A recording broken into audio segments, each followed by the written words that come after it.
wax mënta bari lépp jaayoon dëgg la comme ni nga koy defe nii rek Abdou Karim Gueye xurum kàq comme ni nga koy defee nii rek sa wax bari na te amul lu ci jaar yoon musuma gis ñu ne nit am na jafe-jafe bi ci école am wala ci hôpital am wala nangam ak nangam ñu ne Karim réglé na problème boobu noonu sotti na. est-ce que Karim yow li la war ak sa waa commune yaa ngi koy def parce que développement yi ci commune yi la développement bi ci commune yi la 557 communes yi bu développé loolu mooy Sénégal bu développé man bëgg naa booy kaas ngay indi solution Karim ba ma la xamee ba léegi musuma la gis nga indi solution Karim kan nga amal problème Sénégal en fait kan nga amal problème quoi yenn yi soxor la quoi barke alxuraanu Karim yenn yi billaahi wallaahi talaay soxor la yow Karim Ousmane Sonko boo ko woowee dina la jël yow Ousmane Sonko dala defal loo xam ne defalu ko nit dafa déplacé wu ñëw ci yow nga def ak moom live pour man boo amee lu la metti boo amee lu la metti boo woowee Ousmane Sonko téléphone wala nga dem seeti ko ni ko dama bëgg lii ak lii leer sama bopp bi parce que mënoo toog ci mbedd mi Facebook mbedd la internet mbedd la mënoo toog ci mbedd mi yaa ngi dégg li nga bëgg a xam ci Ousmane Sonko nga xam ci Ousmane Sonko yenn yi soxor la barki Seydina Muhammad da ngay wéet sax di mere sa bopp da ngay wéet xam di mere sa bopp loolu baaxul gaynde bokkal te ñuy tabax réew mi bokkal te ñuy indi solution ci réew mi moo gën a rafet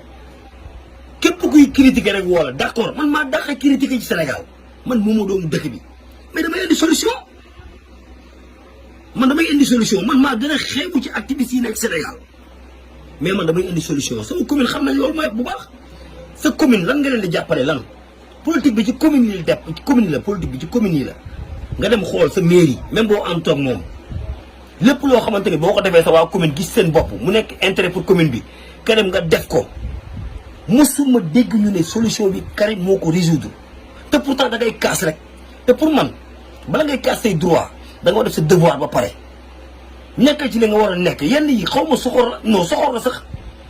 Karim Ousmane Sonko lu ma def yow boo amee loolu métti doo Ousmane Sonko yow Sénégal amul politicien bu la joxul cër mais nag bukki bu yebee waxambaane rek ci doxin bala da nga dem ba amatoo crédibilité ci réew mi Karim ak lépp loo fi mën a mës a def ak lépp loo fi mës a wax ci lu baax nit ñi dañ koy teg fële parce que soxor la ñuy gis ni yaa ngi koy def wax mënta bari ba pare am njariñ te chaque jour da ngay contredire sa bopp chaque jour da ngay wax pare contredire sa bopp li nga wax ne xoolal ko sa bopp ba xam li ngay wax yow am na njariñ wala amul njariñ ba xam ba nga dalee wax ba pare li ngay wax lan moo ci mës a saafarawu pour man da nga war a ñëw jege population bi xool li ñu bëgg mais boo ciblé benn rek jeex na quoi il faut nga may Ousmane Sonko jàmm gain yow kenn waxuloo dëgg quoi Karim kenn mënul nekk ak yow du xarit du mag du kenn ku mën a bokk ak yow ndax jikko bii nga amee mais booy critiquer da ngay indi solution sa moroom activiste yëpp gis nga ne ni ñuy doxalee Sénégal gis mais yow nga bëgg a taxaw fële yow seul nga bëgg a taxaw fële rek di sànni xeer te doo indi solution di sànni xeer te doo indi solution kan nga mere en fait kan li nekk ci dënn bi génnee ko ñi nga jàppal een comme da nga mën du wax rek ñi nga jàppal een génneel sa xol bi ñi nga jàppal een nga ne leen yéen ñii laa jàppal een ngeen rek la ko mu jeex mais faalewu ma kenn man ma fii loo fi mën a wax nit ñi mën nañ koo wax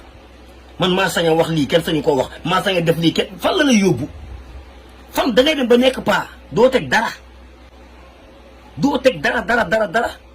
doo indi solution ki dara bàyyil Ousmane Sonko ngir yàlla mu liggéeyam wala nga woo ko téléphone li leen naqari ci moom mu wax la ko nga koy dégg parce que du ci mbedd mi lay rek la woo mais arrêtez gain